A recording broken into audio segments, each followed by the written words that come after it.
Iran যুদ্ধ যদি শেষ না হয় তাহলে আর একটা বিপদ সামনে। হরমুজ প্রণালী অলরেডি বন্ধ হয়ে আছে ইরানের নিষেধাজ্ঞার কারণে।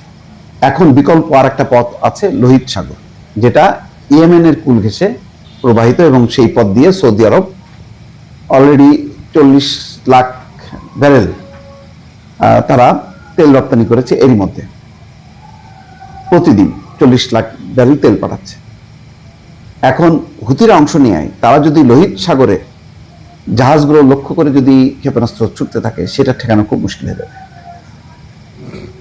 হুতিরা তাদের ক্ষেপণাস্ত্র ছুড়েছে ইসরায়েলে এবং একজন মারাও গেছে। তো সেটা তাদের জন্য অত চিন্তার বিষয় না, সেটা হয়তো তারা ঠেকাইতে পারবে। কিন্তু সাগর পাহারা দেবে কে? বলা হচ্ছে যে বর্তমানে সৌদি আরব হরমুজ প্রণালী এড়াতে লোহিত সাগর উপকূলের ইয়ানবু বন্দর দিয়ে একটি পাইপলাইনের মাধ্যমে প্রতিদিন প্রায় 40 লাখ ব্যারেল তেল পাঠাচ্ছে। এশিয়ার বাজারের উদ্দেশ্যে পাঠানো এই তেলের জাহাজগুলো ইয়েমেনের পাশ দিয়ে দক্ষিণ দিকে অগ্রসর হয়। আর 2023 সালের নভেম্বর থেকে 2025-এর শুরু পর্যন্ত হুতিরা লোহিত সাগর চলাচলকারী জাহাজে 200-র উপরে জাহাজ লক্ষ্য করে হামলা করেছে। এর মধ্যে 30টির বেশি জাহাজ ক্ষতিগ্রস্ত হয়েছে।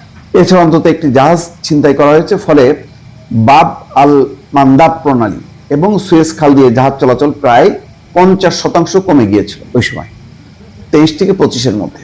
এখন নতুন করে যে যুদ্ধ জড়ালো, এর ফলে নতুন একটা বিপদ এবং আরো সংকুচিত হয়ে আসছে, আরো রুদ্ধ হয়ে যাবে।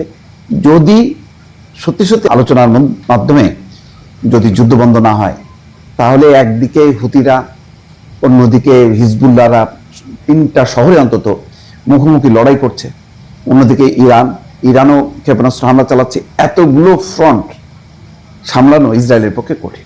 আমেরিকাও এই সাপোর্ট দিয়ে পারবে না। ফলে এখানে বলা হচ্ছে যে ইরান যুদ্ধে হুতিদের অংশগ্রহণ রুদ্ধ হতে পারে বিশ্ব বাণিজ্যের আরেকটি পথ, এবং সেটা মারাত্মক হবে।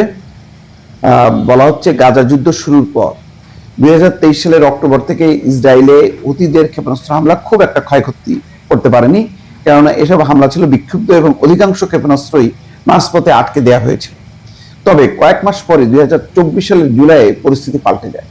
ইসরায়েলি আকাশ প্রতিরক্ষা ব্যবস্থাকে ফাঁকি দিয়ে একটা হুতি ড্রোন তেল আবিবের আবাসিক এলাকায় আঘাত হানে এবং সেখানে বেসামরিক নাগরিক নিহত হয়। ইসরায়েলের উপর হুতিদের আবার হামলা শুরু হলে দেশটার জন্য বাড়তি মাথা ব্যথার কারণ হবে। যদি একটা বড় সামরিক চ্যালেঞ্জ তৈরি হওয়ার সম্ভাবনা কম, তবে হুতিরা যদি লোহিত সাগরে জাহাজ চলাচল লক্ষ্য করে নতুন করে হামলা শুরু করে, তবে এই প্রভাব আবার নাটকীয়ভাবে এই পরিবর্তন হয়ে যেতে পারে। তার মানে হচ্ছে আস্তে আস্তে চেপে বসতেছে পশ্চিমারা, কোনোভাবেই আর জ্বালানি তেলবাহী জাহাজ চলাচলের পথটা উন্মুক্ত করতে পারতেছে না। হরমুজ প্রণালী, সেই সাথে লোহিত সাগর, যেটা ইয়েমেনের পাড় দিয়ে এবং পুরো ইয়েমেন জুড়ে হচ্ছে হুতিদের রাজত্ব। কি হবে নিশ্চয়ই অল্প কিছুদিনের মধ্যেই তার প্রতিক্রিয়া বোঝা যাবে দর্শক।